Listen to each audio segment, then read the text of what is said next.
بسم الله الرحمن الرحيم الحمد لله رب العالمين والصلاة والسلام على سيد الأنبياء والمرسلين محمد وعلى آله وصحبه أجمعين ومن تبعهم بإحسان ودعا بدعوتهم إلى يوم الدين.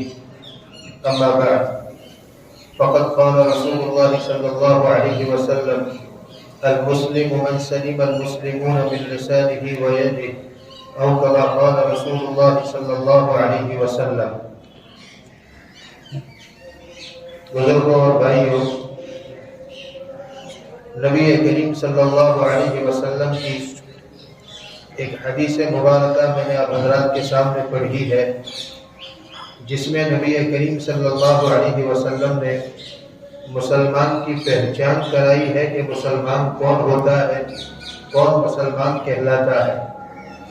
نبی کریم صلی اللہ علیہ وسلم نے فرمایا: مسلمان وہ ہے کہ جس کی زبان اور جس کے ہاتھ سے مسلمان سلامت رہے، محفوظ رہے.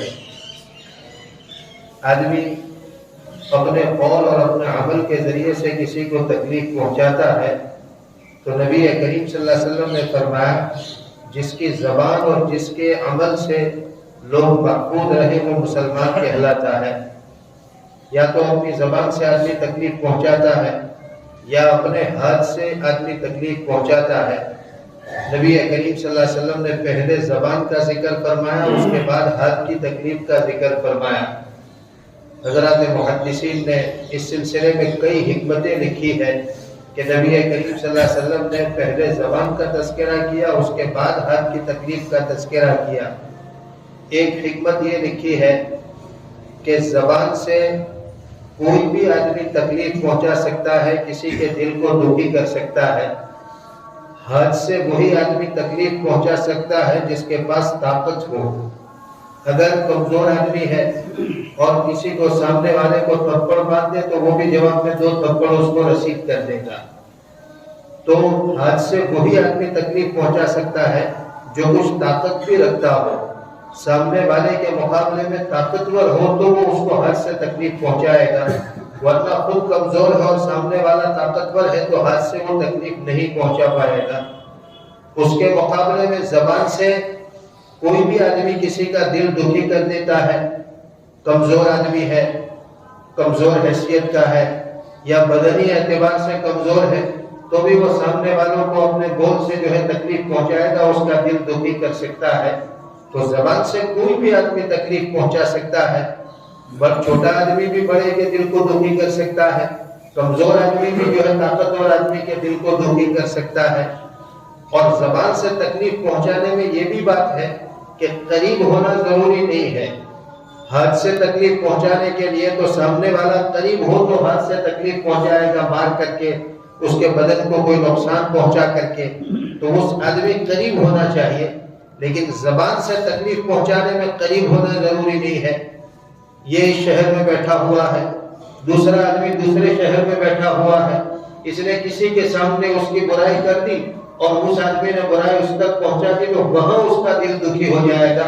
وہ دوسرے شہر میں بیٹھا ہوا ہے، دوسرے ملک میں بیٹھا ہوا ہے تو بھی اس کا دل دکھی ہو جائے گا.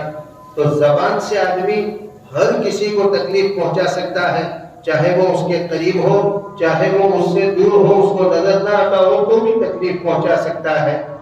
غرض یہ ایسی بہت ساری حکمتیں حضرات علماء نے لکھی ہے. سب کا خلاصہ یہ ہے کہ زبان سے تکلیف پہنچانا نہایت آسان ہے ہاتھ سے تکلیف پہنچانے کے مقابلے میں. یہ نبی کریم صلی اللہ علیہ وسلم کے کلام کا اعجاز کہیے، نبی کریم صلی اللہ علیہ وسلم کے کلام کا حسن اور خوبصورتی کہیے کہ آپ ان چھوٹی چھوٹی باتوں کا بھی خیال رکھ کر کے اپنے کلام کو ترتیب دیتے ہیں. نبی کریم صلی اللہ علیہ وسلم نے پہلے زبان کا تذکرہ کیا اور اس کے بعد نبی کریم صلی اللہ علیہ وسلم نے ہاتھ کا تذکرہ کیا، اسی لیے کہ زبان سے تکلیف دینے سے آدمی کو بہت زیادہ بچنا چاہیے. اس لیے کہ زبان سے تم کسی کو بھی تکلیف پہنچا سکتے ہو. اس لیے اس کی اہمیت کے پیش نظر، اس کے خطرناک ہونے کے پیش نظر نبی کریم صلی اللہ علیہ وسلم نے زبان کا تذکرہ پہلے فرمایا اور یوں فرمایا کہ مسلمان کی پہچان یہ ہے کہ مسلمان اس کی زبان سے اور اس کے ہاتھ سے سلامتی میں رہے، مسلمان اس سے محفوظ رہے.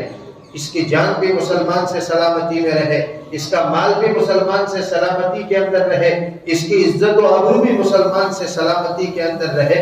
یہ نبی کریم صلی اللہ علیہ وسلم نے مسلمان کی تعریف اور مسلمان کی پہچان بتلائی۔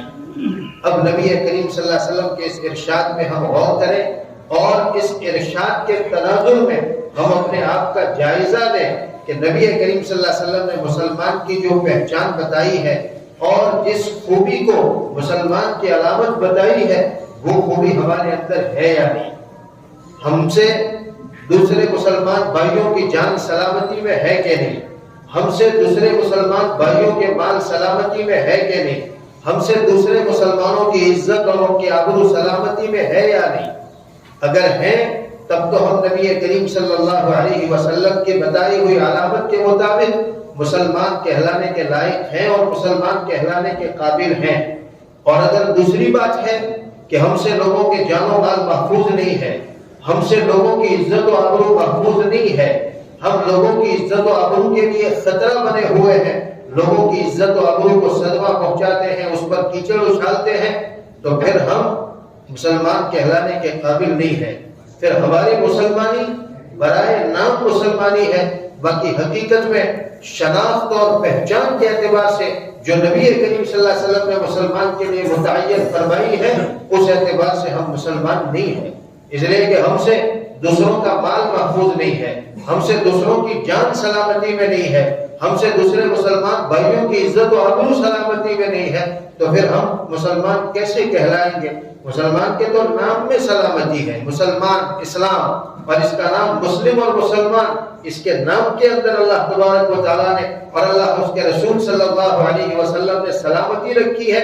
جب اس کے ذریعے سے سلامتی نہیں ملتی تو پھر یہ مسلمان کہلانے کے قابل نہیں ہے۔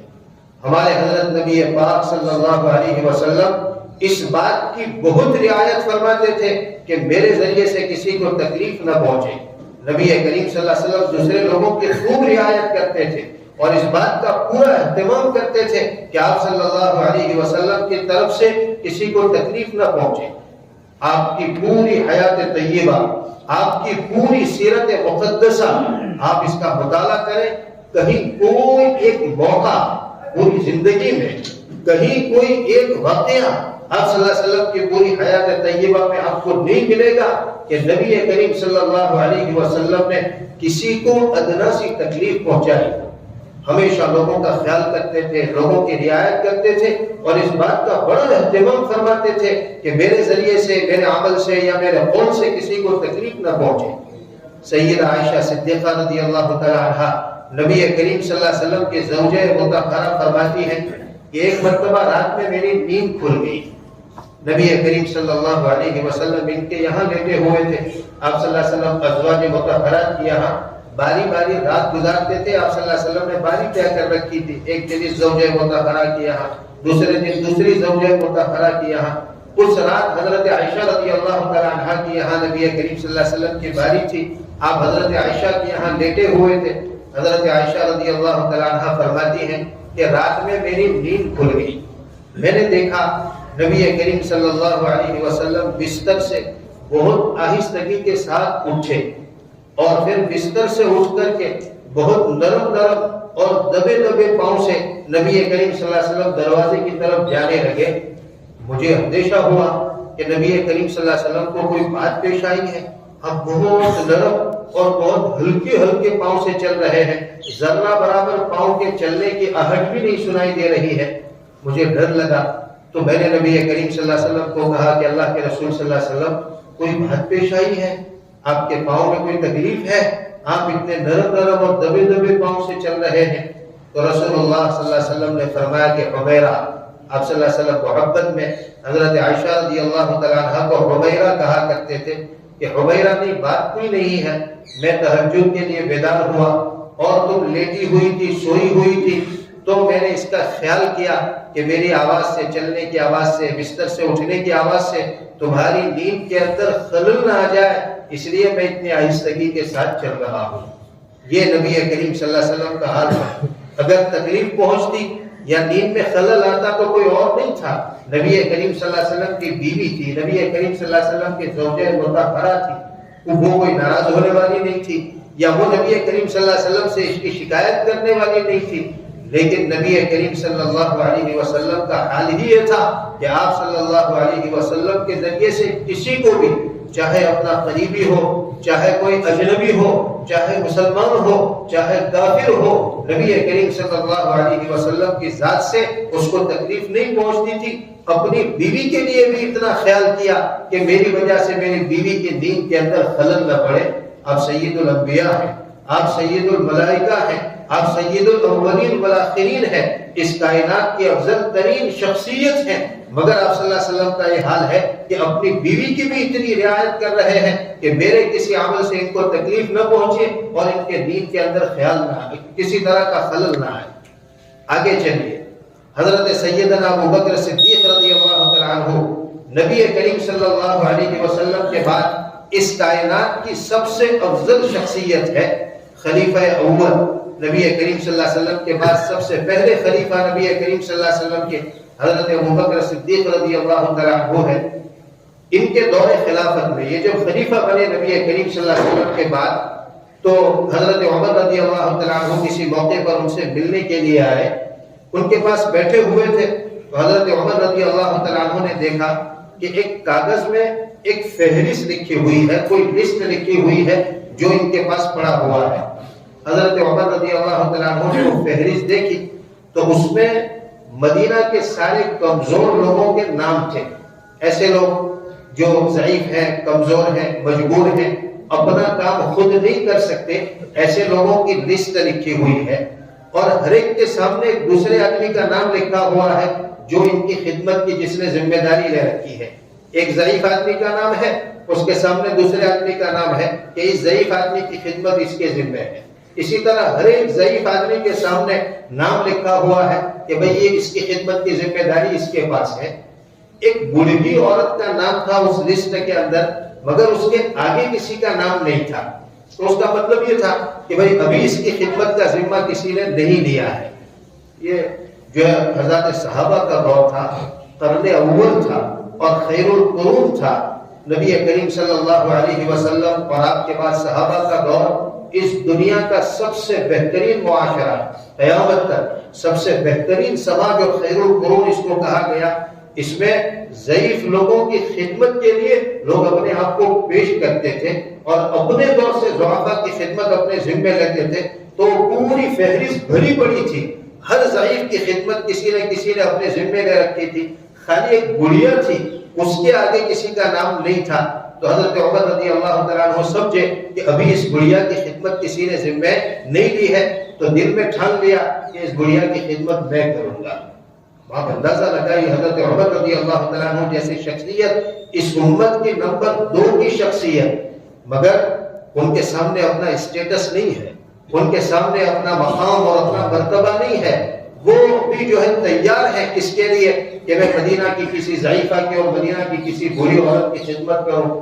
آج کل تو اولاد بھی اپنے بوڑھے ماں باپ کو اپنے اوپر بوجھ سمجھتے ہیں اور ان کی خدمت سے کتراتے ہیں، اور اس زمانے کے لوگوں کا حال یہ تھا کہ اتنے بلند مرتبے پر پہنچنے کے باوجود بھی کسی ضعیفہ کی جو اپنے خاندان کی نہیں ہے، جو اپنے گھر کی نہیں ہے، اس ضعیفہ کی خدمت کو اپنے لیے سعادت سمجھتے ہیں اور اللہ کی رضا کی خاطر اس ضعیفہ کی خدمت کو اپنی ذمہ داری اور اپنے ذمہ لینے کو تیار رہتے ہیں۔ حضرت عمر نے ٹھان لیا کہ میں اس ضعیفہ کی خدمت کروں گا، ابھی اس کی خدمت کسی نے ذمہ نہیں لی ہے۔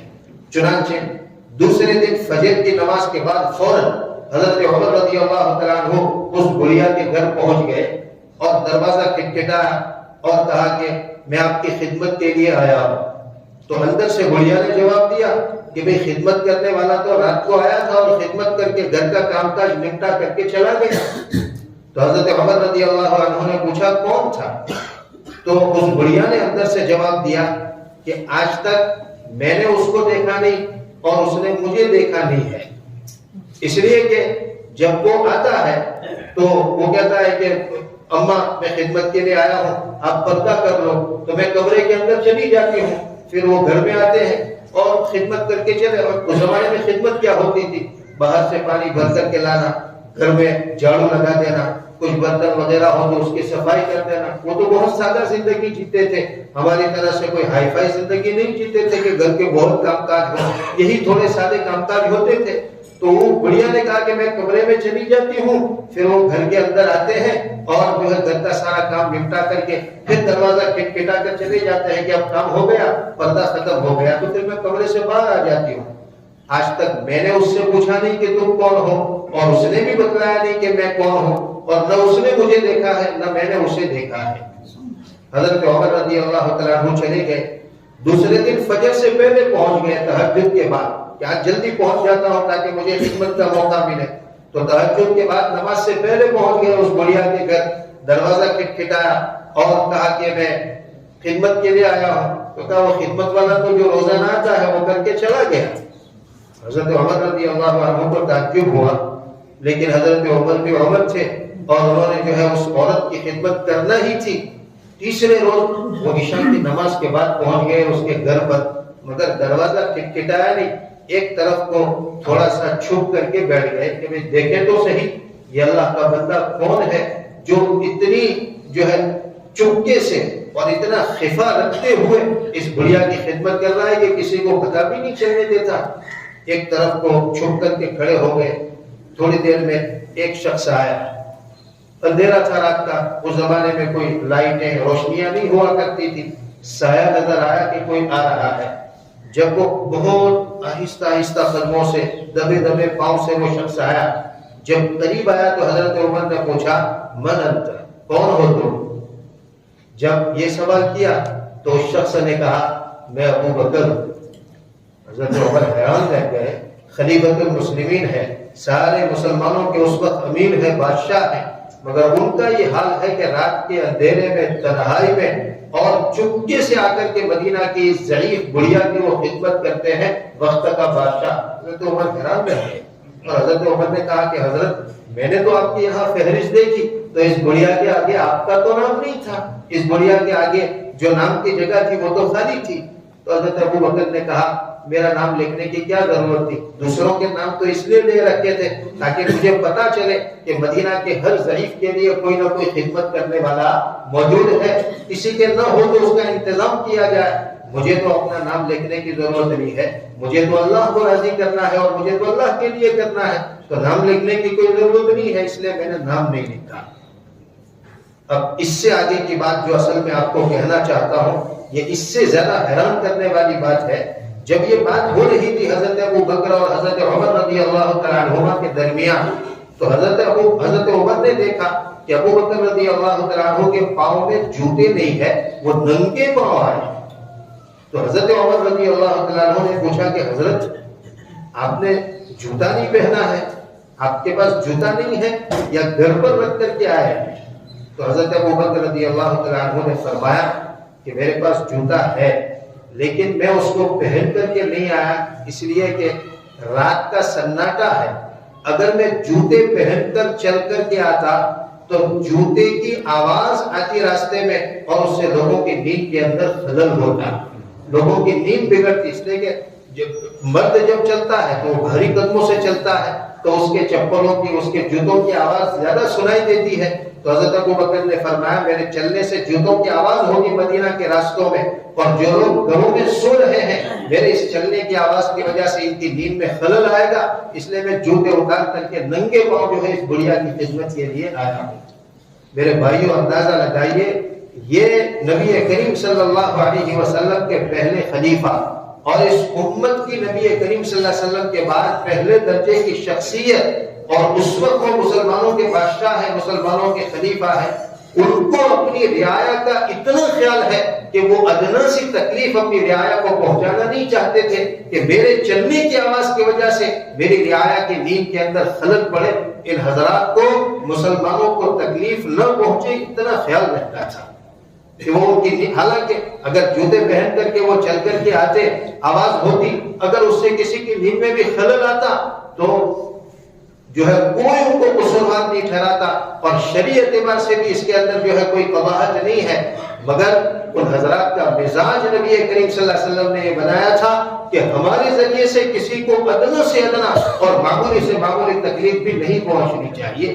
یہ حضرت ابوبکر صدیق رضی اللہ تعالیٰ عنہ کا حال تھا. حضرت عمر رضی اللہ تعالیٰ عنہ خلیفہ دوم، مسلمانوں کے دوسرے نمبر کے خلیفہ، ان کے بارے میں لکھا ہے کہ ایک مرتبہ مدینے میں کوئی قافلہ آیا دوسرے شہر سے اور مدینے سے باہر پڑاؤ ڈالے ہوئے تھا. رات میں حضرت عمر رضی اللہ تعالیٰ عنہ نے اپنے خادم جو ان کے آزاد کردہ غلام بھی تھے اسلم، ان کو مولا عمر ہی کہا جاتا تھا، حضرت عمر رضی اللہ عنہ کے آزاد کردہ غلام تھے اور حضرت عمر کے ساتھ ہی رہتے تھے، خدمت کرتے تھے. رات میں حضرت عمر نے اپنے اس خادم اسلم سے کہا کہ چلو وہ قافلہ آیا ہے اور مدینے سے باہر انہوں نے پڑاؤ ڈالا ہے، تو ہم ذرا ان کو دیکھ کر کے آئیں کہ وہ ٹھیک سے ہیں یا نہیں، ان کو کسی چیز کی ضرورت تو نہیں ہے، ہم ذرا گشت کر کے اور چکر لگا کر کے آئے. حضرت عمر رضی اللہ تعالیٰ عنہ جو ہے اسلم کے ساتھ گئے اور وہاں دیکھا کہ سارے لوگ خیمے ڈالے ہوئے ہیں اور اس وقت اپنے خیموں کے اندر آرام کر رہے ہیں. البتہ ایک عورت ہے جس کے 2 چھوٹے چھوٹے بچے ہیں، وہ اپنے خیمے سے باہر ہے اور جو ہے چولہا جلایا ہوا ہے، لکڑیاں اس میں جل رہی ہیں اور اس کے اوپر ہانڈی رکھی ہوئی ہے. حضرت عمر رضی اللہ تعالیٰ عنہ اس عورت کے پاس گئے اور اس سے کہا اس وقت اتنی رات گئے تم کیا پکا رہی ہو، سارے لوگ تو سو رہے ہیں. تو کہا کچھ نہیں پکا رہی ہوں، میں غریب عورت ہوں، بیوہ عورت ہوں، میرے پاس جو ہے کچھ نہیں ہے، میرے بچے یہ بھوکے ہیں اور انہوں نے کچھ نہیں کھایا ہے، یہ بھوک کی وجہ سے رو رہے ہیں، تو میں نے ان کو بہلانے کے لیے یہ ہانڈی پانی ڈال کر کے چولہے کے اوپر چڑھائی ہوئی ہے. ان سے کہہ رہی ہوں کہ ابھی تھوڑی دیر ہے کھانا پک جائے گا، بہلاتی رہوں کہ وہ سو جائیں گے تو میری بھی رات بیت جائے گی اور میرے بچوں کی بھی رات بیت جائے گی، تو میں اس طرح بہلانے کے لیے کر رہی ہوں. حضرت عمر رضی اللہ تعالیٰ عنہ کی آنکھوں میں آنسو آ گئے. اسلم سے کہا چلو. واپس آئے بیت المال، بہت سارا مال لیا، آٹا، شہد، گھی وغیرہ لیا اور وہ جو آٹے کی یا غلے کی بوری تھی، اسلم سے یوں کہا اس کو میری پیٹھ کے اوپر لاد دو. اسلم نے فرمایا حضرت میں خادم ہوں، میں اس کو اٹھا لوں گا، یہ تو میرا کام ہے اور میرا فرض ہے. کہا نہیں، قیامت میں کوئی دوسرے کا بوجھ نہیں اٹھائے گا. لا تزر وازرۃ وزر اخرى، قیامت کے دن تم میرا بوجھ اٹھانے کے لیے نہیں آؤ گے، یہ میرا کام ہے، مجھے کرنا ہے. اصرار کیا، اس لیے اسلم نے آپ کی پیٹھ کے اوپر بوری لاد دی، سارا سامان خود اٹھایا، بوری خود اٹھائی اور دوبارہ اس عورت کے پاس تشریف لے گئے اور پھر اس عورت کو یہ دیا کہ لاؤ اس کا جو ہے مالیدہ بنا کر کے اور اس کا حریرہ بنا کر کے اپنے بچوں کو کھلاؤ. خود لکڑی جلائی اور جو ہے چولہا جلایا. اتنی دیر میں وہ عورت نے جو ہے تیار کیا اور اس کو ہانڈی کے اندر رکھا، وہ پک گیا. تو پھر حضرت اسلم نے کہا کہ حضرت اب ہم چلیں. کہا نہیں. پھر ان بچوں کو کھلایا، ان بچوں نے کھا لیا اور اس کے بعد حضرت عمر رضی اللہ تعالیٰ عنہ چلے. اسلم نے راستے میں پوچھا کہ حضرت کھانا پکنے کے بعد تو ہمیں واپس آ جانے میں کیا دقت تھی، آپ نے کھانے تک کیوں انتظار کیا؟ تو کہا کہ نہیں، میں نے بھوک کی وجہ سے ان بچوں کو بلکتے ہوئے دیکھا تھا، میرے جی نے گوارا نہیں کیا کہ جب تک یہ کھا کر کے خوش نہ ہو جائے اور کھیلنے نہ لگے وہاں تک میں وہاں سے ہٹوں. جب وہ کھا لیے، سیر ہو گئے اور ادھر ادھر کھیلنے لگے، تب جو ہے میں واپس ہوا، تب میرے جی نے مانا کہ میں واپس جاؤں. یہ حضرت عمر رضی اللہ تعالیٰ عنہ وہ بچوں کو بلکتا دیکھ کر، اس عورت کی جو ہے تکلیف کو دیکھ کر کے ان کا دل دکھی ہو گیا. یہ مسلمان کا مزاج ہوتا ہے اور یہ مسلمان کا مزاج نبی کریم صلی اللہ علیہ وسلم نے بنایا ہے. تو میرے بھائیوں، نبی کریم صلی اللہ علیہ وسلم نے ہماری پہچان یہ بنائی اور ہماری پہچان یہ بتائی کہ ہم سے کسی کو تکلیف نہیں پہنچنی چاہیے. ہمارے ذریعے سے لوگوں کو خوشیاں ملے، ہمارے ذریعے سے لوگوں کو نفرتیں نہ ملے. ہم اس طرح سے زندگی گزاریں کہ ہمارے ذریعے سے دنیا کے اندر سلامتی پھیلے، ہمارے ذریعے سے لوگوں کو آرام ملے، ہمارے ذریعے سے لوگوں کو راحتیں پہنچے اور ہمارے ذریعے سے کسی کا دل دکھی نہ ہو. ہمارے یہ تو صحابہ کے اور نبی کریم صلی اللہ علیہ وسلم کے واقعات ہیں. قریب کے جو ہمارے اکابر گزرے ہیں ان کی ہم سوانح پڑھیں، ان کے حالات زندگی پڑھیں تو ان میں بھی یہ بات بہت نمایاں طور پر ملتی ہے کہ ہمارے اکابر نے بھی اس طرح کی زندگی گزاری کہ کسی کو ان کی ذات سے کوئی ادنا تکلیف نہیں پہنچی. انہوں نے پوری زندگیاں اس طرح سے گزاری کہ کوئی ایک شخص پوری زندگی کے اندر ایسا کہنے والا نہیں تھا کہ ان صاحب کے ذریعے سے مجھے یہ تکلیف پہنچی ہے یا ان صاحب نے اپنی زندگی میں مجھے نقصان پہنچایا ہے. پوری زندگی میں کوئی ایک آدمی ایسا نہیں ملے گا، پوری ان کی زندگی میں کوئی موقع ایسا نہیں ملے گا کہ انہوں نے جو ہے دوسروں کو کبھی تکلیف پہنچائی ہو.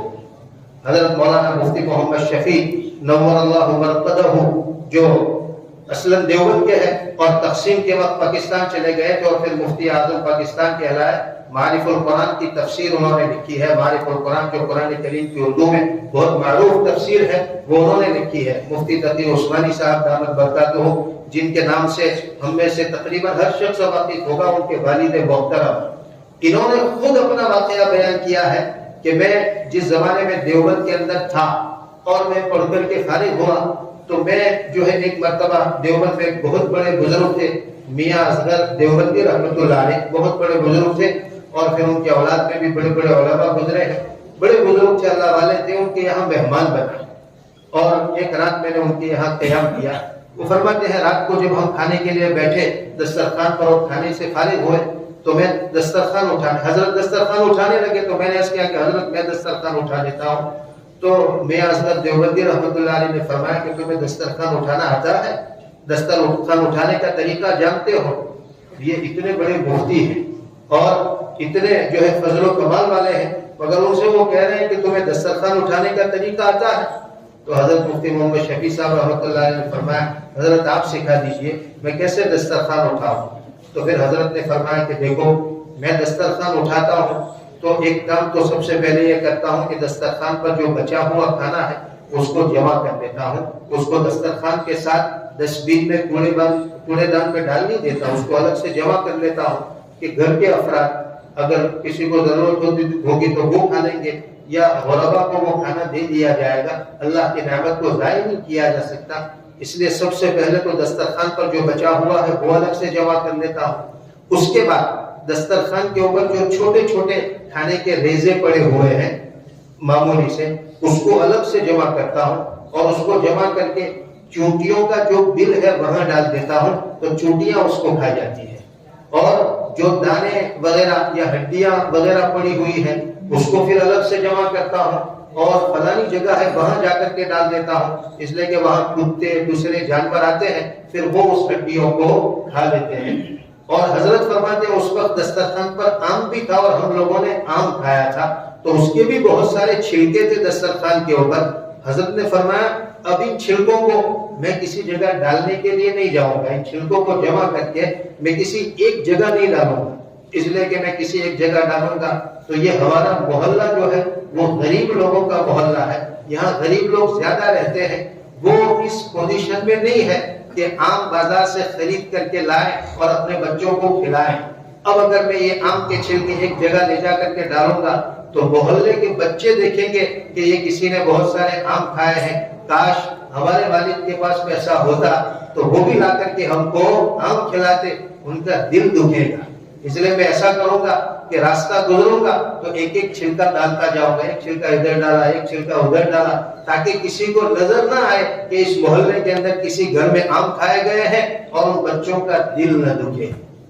یہ آم کے چھلکے جو ایک جگہ نہیں ڈالے اس کی وجہ یہ تھی کہ وہ چھوٹے بچوں کا دل نہ دکھے۔ اتنی رعایت کرتے تھے ہمارے اکابر کہ کسی کے دل کو تکلیف نہ پہنچے اور کسی کا دل نہ دکھے۔ اس سے آگے کی بات حضرت نے لکھی ہے وہ بڑی حیران کن بات ہے۔ حضرت فرماتے ہیں پھر ہم عشاء کی نماز پڑھنے کے لیے گئے، دسترخوان تو اس طرح سے اٹھا لیا، پھر ہم عشاء کی نماز پڑھنے کے لیے گئے۔ عشاء کی نماز پڑھ کر جب مسجد سے واپس آ رہے تھے حضرت کے ساتھ تو حضرت ایک جگہ آئی محلے کے راستے میں، تو حضرت نے اپنے چپل نکال لیے اور ہاتھ میں لے لیے اور ننگے پاؤں چلنے لگے، اور تھوڑی دیر گزرنے کے بعد تھوڑا گزرنے کے بعد پھر دوبارہ حضرت نے چپل پہن لی اور پھر چپل پہن کر کے چلے۔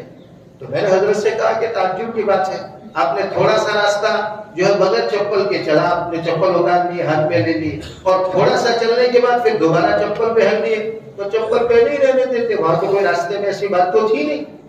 تو حضرت نے فرمایا اصل میں بات یہ ہے کہ میں نے جس جگہ چپل نکالے اور جتنا حصہ میں بغیر چپل کے چلا وہاں ایک عورت کا گھر تھا، ایک کافرہ عورت کا گھر تھا، اور یہ کافرہ عورت کسی زمانے میں جب وہ جوان تھی بہت حسین و جمیل تھی اور زنا کاری کا کام کیا کرتی تھی، لوگ اس کے پاس آتے تھے اور وہ کرائے سے زنا کراتی تھی۔ اب وہ اس کا زمانہ گزر گیا، اب اس کی عمر جو ہے ڈھل گئی، تو اب لوگ اس کے پاس کم آتے ہیں اور جو ہے اس کا جو آمدنی کا ذریعہ ہے وہ اب بہت کم ہو گیا ہے۔ اب ہمیں اس کے گھر کے پاس سے گزرنا تھا، اگر میں چپل پہن کر گزرتا تو چپل کی آواز اس کے گھر میں جاتی اور اس کو یہ امید ہوتی کہ میرا کوئی گاہک آ رہا ہے، لیکن پھر ہم گزر جاتے نہ جاتے اس کے گھر کے اندر، تو وہ جو امید اس نے باندھی تھی چپل کی جوتے کی آواز کو سن کر کے، لیکن پھر گاہک نہیں پہنچتا اس کے گھر کے اندر، تو اس کے دل کو دکھ ہوتا، اس کے دل کو تکلیف ہوتی کہ یار گاہک نہیں آیا، یہ تکلیف اس کو نہ ہو اس لیے میں نے چپل ہی اتار دی کہ اس کی امید ہی نہ بنے کہ پھر امید پوری ہونے کے اوپر، امید پوری نہ ہونے کے اوپر اس کو دکھ ہو۔ یہ تھے ہمارے اکابر، اتنا خیال، ایک کافرہ عورت اور وہ بھی زانیہ عورت، زنا کا دھندا کرنے والی عورت، اس کے لیے بھی خیال کیا کہ اس کا دل دکھی نہ ہو اور اس کے دل کو تکلیف نہ پہنچے۔ یہ ہمارے اکابر تھے۔ اپنے عملوں کے ذریعے سے ہمارے اکابر نے ہمیں سکھایا کہ زندگیاں اس طرح سے گزارو کہ تم سے کسی کو تکلیف نہ پہنچے، تم سے کسی کا دل نہ دکھے۔ مسلمان آیا ہی دنیا میں اس لیے ہے کہ اس سے لوگوں کو سلامتی ملے، اس سے لوگوں کو امن و شانتی ملے۔ مسلمان اس لیے دنیا کے اندر نہیں آیا ہے کہ اس کے ذریعے سے لوگوں کو تکلیف پہنچے۔ اگر اس کے ذریعے سے لوگوں کو تکلیف پہنچتی ہے تو پھر یہ مسلمان کہلانے کے قابل ہی نہیں ہے، اس کا نام مسلمان ہو ہی کیوں؟ اگر اس کے ذریعے سے لوگوں کو تکلیف پہنچتی ہے اسے مسلمان کیوں کہا جائے؟ مسلمان کے تو نام میں سلامتی ہے، اسلام، مسلمان، مسلم، یہ سلامتی سے بنا ہوا لفظ ہے، اس کے تو نام میں سلامتی ہے۔ اگر اس سے لوگوں کو سلامتی نہیں ملتی، یہ لوگوں کے دلوں کو چھلنی کرتا رہتا ہے، یہ لوگوں کو دلوں کو تکلیف پہنچاتا رہتا ہے، اس سے لوگوں کے دل دکھی رہتے ہیں، پھر اسے مسلمان کیوں کہا جائے؟ مومن تو الفت کی جگہ ہے۔ نبی کریم صلی اللہ علیہ وسلم نے فرمایا المؤمن مألف، ایمان والا تو الفت کا مرکز ہے، مودت و محبت کا مرکز ہے۔ اس سے تو لوگوں کو پیار و پریم ملتا ہے، اس سے تو لوگوں میں مودت و محبت پھیلتی ہے، اور اس سے تو پیار و پریم کی فضائیں قائم ہوتی ہے۔ ولا خیر فی من لا یألف ولا یؤلف، اس آدمی میں کوئی بھلائی نہیں، نبی کریم صلی اللہ علیہ وسلم نے فرمایا اس آدمی میں کوئی بھلائی نہیں جو کسی سے محبت نہیں کرتا اور اس سے کوئی محبت نہیں کرتا۔ لوگ اس سے دور دور بھاگتے ہیں کہ پتہ نہیں یہ کیا بول دے گا، پتہ نہیں یہ کیا فقرہ کس دے گا ہمارے اوپر، لوگ اس کے قریب بھی نہیں جانا چاہتے، اس میں کوئی خیر نہیں ہے۔ مومن تو امن و سلامتی کا مرکز ہے، مومن تو الفت و محبت کا مرکز ہے، اس سے لوگوں کو الفتیں ملا کرتی ہے۔ میرے بھائیوں، آج ہماری یہ شناخت ختم ہو چکی ہے۔ آج ہم نے اپنے طرز عمل سے، آج ہم نے اپنے طرز زندگی سے ہماری اس پہچان کو ختم کر دیا ہے، بلکہ ہم نے ہماری پہچان بدل دی ہے اپنے طرز عمل سے۔ ہم امن و شانتی کا پیغام لے کر کے آئے تھے، لیکن آج دنیا میں مسلمان قوم کو پہچانا جاتا ہے لوگوں کو تکلیف پہنچانے والی قوم کی حیثیت سے، کہ یہ وہ قوم ہے جس سے لوگوں کو دکھ ملا کرتے ہیں، اس کا اپنے پڑوسی کے ساتھ ویوہار اچھا نہیں ہے، اس کا اپنے دوستوں کے ساتھ ویوہار اچھا نہیں ہے، اس کا جو ہے دوسرے لوگوں کے ساتھ کا سلوک اچھا نہیں ہے۔ مسلمان اس طریقے سے بدنام ہے۔ میرے بھائیوں، نبی کریم صلی اللہ علیہ وسلم نے تو ہماری پہچان یہ بنائی، لوگوں کو سلامتی دو، لوگوں کو امن و شانتی دو، لوگوں کو اپنی تکلیفوں سے امن کے اندر رکھو۔ نبی کریم صلی اللہ علیہ وسلم نے فرمایا واللہ لا یؤمن، واللہ لا یؤمن، واللہ لا یؤمن، 3 مرتبہ قسم کھائی نبی کریم صلی اللہ علیہ وسلم نے، اور یوں فرمایا خدا کی قسم وہ آدمی مومن ہو نہیں سکتا، اس کے پاس ایمان ہے ہی نہیں۔ 3 مرتبہ قسم کھا کر یہ بات ارشاد فرمائی اللہ کی قسم وہ آدمی مومن نہیں ہے، اللہ کی قسم وہ آدمی مومن نہیں ہے، اللہ کی قسم وہ آدمی مومن نہیں ہے۔ کون؟ من لا یأمن جارہ بوائقہ، جس کا پڑوسی اس کی تکلیفوں سے امن میں نہیں ہے، وہ آدمی مومن ہو ہی نہیں سکتا۔ پڑوسی ہر وقت ڈرا رہتا ہے کہ میرا پڑوسی مجھے کوئی تکلیف نہ پہنچا دے، کوئی جملہ مجھ پر نہ کس دے، کوئی جو ہے میرے لیے نقصان کا کام نہ کرتے، بیچارہ ہر وقت ڈرا رہتا ہے۔ ایسا جو آدمی ہے نبی کریم صلی اللہ علیہ وسلم نے فرمایا اس میں ایمان کا حصہ نہیں ہے، مومن ایسا نہیں ہو سکتا ہے۔ میرے بھائیوں، آج ہم نے اپنا طرز عمل ایسا بنا لیا ہے کہ لوگ ہم سے خائف رہتے ہیں، اور لوگ ہمیں نقصان پہنچانے والی قوم، تکلیف پہنچانے والی قوم کہہ کر کے ہماری پہچان کراتے ہیں، اور اس طریقے سے ہمیں بدنام کیا جاتا ہے۔ یہ ہمارے اپنے ہاتھوں کی کمائی ہے۔ جو پہچان نبی کریم صلی اللہ علیہ وسلم نے ہماری بنائی، ہم نے اس کو چھوڑ دیا، اس وجہ سے جو ہے ہم یہ سارا کچھ بھگت رہے ہیں۔ آج کے دور میں بہت ضرورت ہے کہ ہم اپنی شناخت کو ہم دوبارہ جو ہے اپنے آپ کو مسلمان ہونے کی پہچان دنیا کو کرائے کہ مسلمان وہ ہے جس سے لوگوں کو سلامتی ملا کرتی ہے۔ اللہ تبارک و تعالی ہمیں اپنی یہ پہچان دوبارہ حاصل کرنے کی توفیق عطا فرمائے، اور نبی کریم صلی اللہ علیہ وسلم نے برت کر کے جو طرز زندگی ہمیں دیا، خود آپ صلی اللہ علیہ وسلم نے برت کر ہمیں سکھایا کہ ایسے جینا ہے، ہم اس نمونے کو اختیار کریں، اس نمونے کو اپنائیں۔ اللہ تبارک و تعالی ہمیں صحیح سمجھ عطا فرمائے اور کہی گئی باتوں پر عمل کرنے کی توفیق دے۔ وآخر دعوانا ان الحمد للہ رب العالمین۔ سنتوں سے فارغ ہو جائے انشاءاللہ، اس کے بعد